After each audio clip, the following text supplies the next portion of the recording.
Tools used in removal and replacement. Ensure that you have the tools you need before you begin. These should include small, Phillips head, P0 and P1, screwdrivers.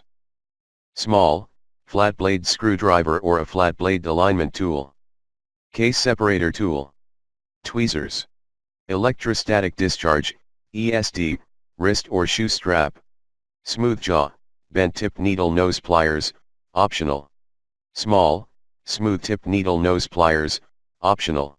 Flashlight, optional. Note, if worn or damaged screwdriver tips are used, the small screw heads could become stripped.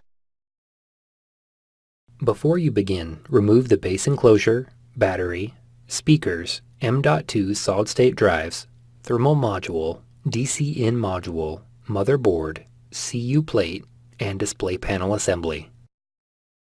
Removal.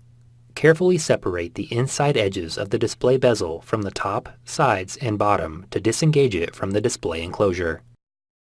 Important: the edges of the display bezel are held in place with adhesive. Take care when removing them from the display enclosure.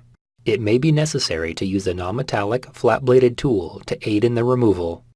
Lift the display bezel off of the display enclosure and remove. Reverse this procedure to install the display bezel. Thanks for watching. Please click subscribe for more videos and weekly updates.